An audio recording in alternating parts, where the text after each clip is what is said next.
All right, begin.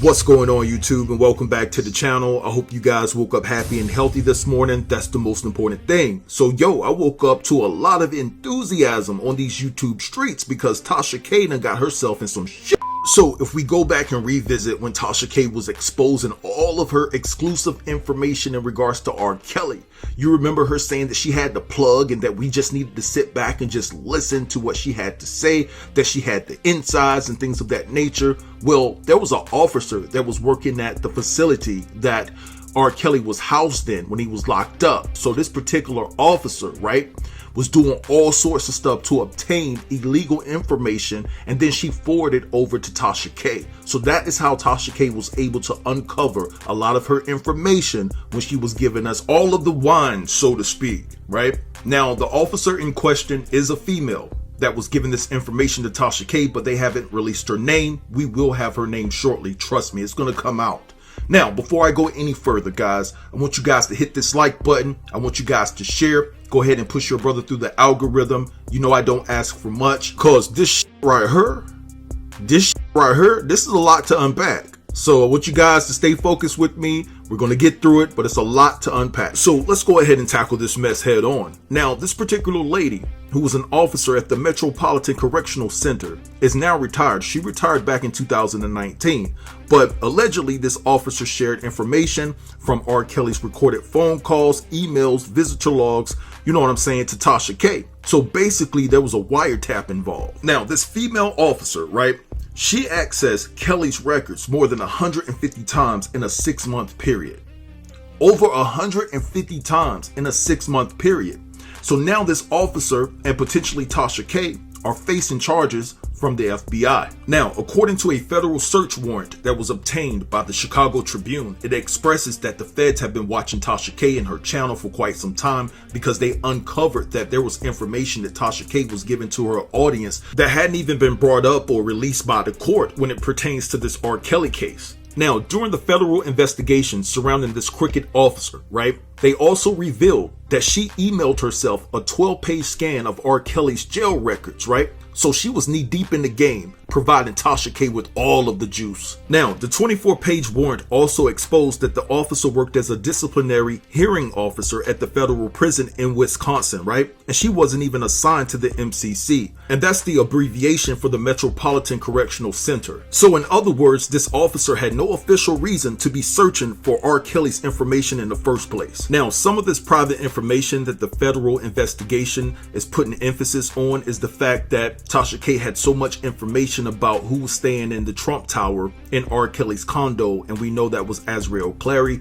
and also Joycelyn Savage. And also there was something in particular that Tasha K knew about and that the feds pointed out in the 24-page warrant is that she detailed that R. Kelly had a friend to bring Joycelyn and Azriel $1,500 in cash to help pay for their bills. Now, along with that, the investigation also exposed that Tasha K was basically on camera snitching on herself.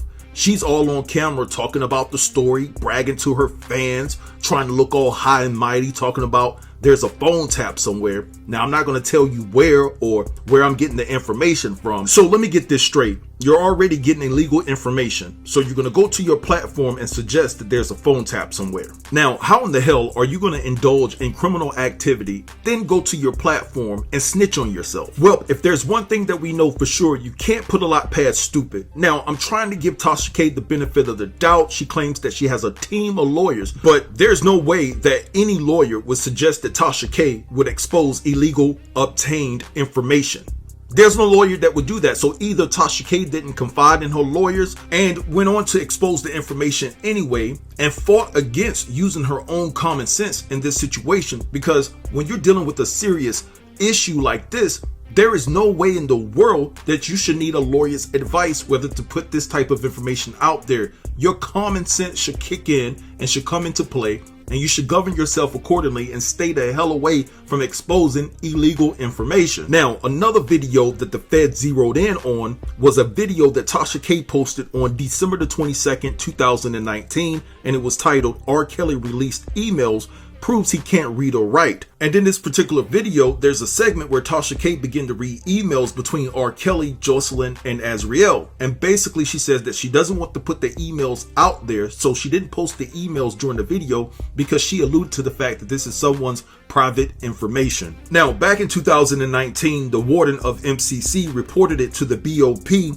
Internal Affairs. That's the Bureau of Prisons Internal Affairs, right? And basically, they said that Tasha K had revealed sensitive law enforcement information that would only be known to employees from the U.S. Bureau of Prisons who were responsible for monitoring his behavior at the correctional facility, right? And that's according to the federal warrant. And of course, they investigated the logins by this particular officer to the Bureau of Prisons internal information, and they uncovered, right, like I said previously, that she had logged in to access R. Kelly's information 153 times over a 6-month period. Now, this female officer also accessed and printed out Kelly's visitor logs and payments that were made into his commissary. And basically, it showed who was sending R. Kelly money when he was in jail. Or should I say at that particular jail, at that particular location, because we know that R. Kelly is still in jail. Now, with all of that said, this situation could get dicey for Tasha K because they're trying to find out if Tasha K made payments to this officer to obtain this illegal information about R. Kelly. If Tasha K paid this officer, then Tasha K could be up shit's creek. Now, let me tell you what I personally believe. I don't believe this information comes out if they don't have factual information that Tasha K actually paid for this documentation in regards to R. Kelly.